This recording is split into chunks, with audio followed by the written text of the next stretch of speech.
এতিয়া মই শ্যাম কানু মহন্ত এতিয়া সিদ্ধাৰ্থ শৰ্মাৰ বিৰুদ্ধে যিকেইটা সেকশন লগাইছে সেইকেইটা হ'ল BNSS section 3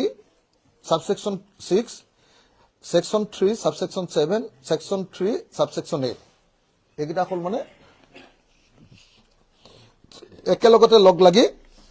criminal knowledge or intention মানে ক্রিমিনাল মানে হেৰি কৰা আৰু কি কব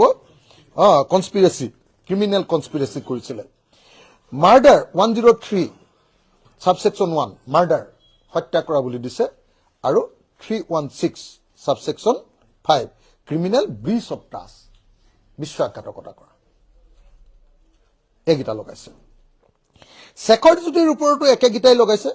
গতিকে মই নকওঁ আৰু শেখৰ জ্যোতি সম্পৰ্কে কৈ থকাৰ কোনো দৰকাৰ নাই এতিয়া শ্যাম কানু মহন্তৰ ওপৰত মই কওঁ শ্যাম কানু মহন্তক কি বুলি কৈছে শ্যাম কানু মহন্ত আহিলে গ'ল শ্যাম কানু মহন্ত শ্যাম কানু মহন্তক কৈছে Shyam Kanu Mahanta giving the victim a bottle of whiskey against the medical advice knowing fully well that it can be fatal জানিছিলে যে মদ খালে দিগদাৰ হ'ব তথাপিও এটা হুইস্কি বটল এটা দিছিল মদৰ বটল এটা দিছিল not giving Amrit Prabha a separate room to stay and making her a cause drinking to Jubin by staying with Jubin and giving him whiskey আৰু Amrit Prabha বুলি ছোৱালীজনীক বেলেগ এটা ৰুম নিদি জুবিন গাৰ্গৰ লগতে থাকিবলৈ দিছিল আৰু তাই জৰিয়তে হুইস্কি খাবলৈ দি আছিল not informing the organizers of Yat party of the medical condition of the victim যিকিটা মানুহে ইয়াত পাৰ্টিটো কৰাইছিল এই যে হেৰিয়াৰ সিংগাপুৰৰ যিকিজন মানুহে সেই মানুহকিটাক কি কৰিলে মানে জুবিনদাৰ যেটো মেডিকেল কন্ডিশন সেই কন্ডিশনটো জনোৱা নাছিল কেনেকে গম পাব যে ইয়াত মেইন চাৰ্জশিটখনত এটাই বস্তু আছে যে সিংগাপুৰত থকা অসমীয়া মানুহকিটাক বচাবৰ কাৰণে সকলো কাম কৰা হৈছে তেওঁলোকক বলে জনোৱা হোৱা নাছিল despite meeting the managing team of the victim even on the morning of the incident makes no arrangement for the safety security and medical health of victim nor inform them to cancel the trip মানে যদিও এই টিমটো যিবিলাকে লৈ গৈছিল despite meeting the managing team of the victim managing team মানে হল এই শেখৰ জ্যোতি গোস্বামী শ্যাম কানু মহন্ত কি কয় তো কৰিছিল মানে তেহঁতক লগ পাইছিলে লগ পোৱাৰ পাছতো ৰাতিপুৱা কিন্তু সিহঁতক মানে এই মানুহটোৰ মানে আমাৰ জুবিনদাৰ কাৰণে সেফটি সিকিউৰিটি কোনো ব্যৱস্থা কৰা নাছিল আৰু মেডিকেল হেলথ সম্পৰ্কীয় জনোৱা নাছিল আৰু হেলথ সম্পৰ্কে জনাই মানে এইটো প্ৰগ্ৰাম কেনসেল কৰিব লাগে বুলি কোৱা নাছিল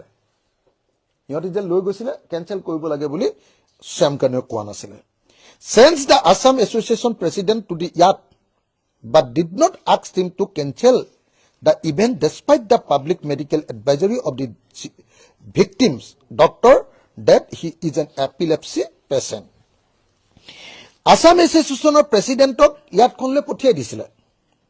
জুবিনদাৰ লগত কিন্তু তেওঁ কোৱা নাছিল যে ততে এই পাৰ্টিটো নকৰাবি কেনসেল কৰা নাছিল আৰু কেলে পাব্লিক মেডিকেল মানে এওঁ যে অৱস্থাটো যে এওঁ যে আসলতে হেৰিয়াত যাব নোৱাৰে এপিলেপসি আছে এই কথাটো পাব্লিকলি সবে জানে তাৰ পাছতো কিন্তু এওঁ মাতি নিছে কিন্তু হেতু কৰা নাছিল him making no medical arrangement hence victim missed golden hour to be saved and was taken in ambulance 75 minutes after the incident আৰু কোনো ধৰণৰ মেডিকেল এৰেঞ্জমেন্ট কৰা নাছিল আৰু আনকি যেতিয়া মানুহজন পানী ডুবিলে ডুবাৰ পাছত যিখিনি গোল্ডেন আৱাৰ বুলি কোৱা হয় যিখিনি সময়ত মানে মেডিকেল সায়েন্সত গোল্ডেন আৱাৰ বুলি কোৱা হয় যিখিনি সময়ত ডাক্তৰ পাব লাগে সেই সময়খিনি 75 মিনিট 1 ঘণ্টা 15 মিনিট 1 ঘণ্টা 15 মিনিট সময় কোনো ধৰণৰ এম্বুলেন্স পৰ্যন্ত যোগাৰ কৰিব পৰা নাছিল এওঁকো সেকশন কি লগোৱা হৈছে শ্যাম কানু মহন্তক লগাইছে সেকশন 3 এটো বিএনএছৰ section 3 subsection 6 section 3 subsection 7 section 3 subsection 8 মানে যিকিটা ক্রিমিনেল ইন্টেনশন আছিলে সেই গোটেইকিটা লগাইছে একেলগতে 103 সাবসেকশন 1 তাৰ মানে মাৰ্ডাৰ হত্যাকাণ্ডৰ গোচৰ লগাইছে আৰু 318 মানে চিটিং চিট কৰিছিলে প্ৰবঞ্চনা কৰিছিলে আপোনালোকে নিজে শ্যাম কানু মহন্তৰ এই তথ্যকিটা পালে একচুয়ালি এই তথ্যকিটা পালে তেওঁলোকক হত্যা কৰা বুলি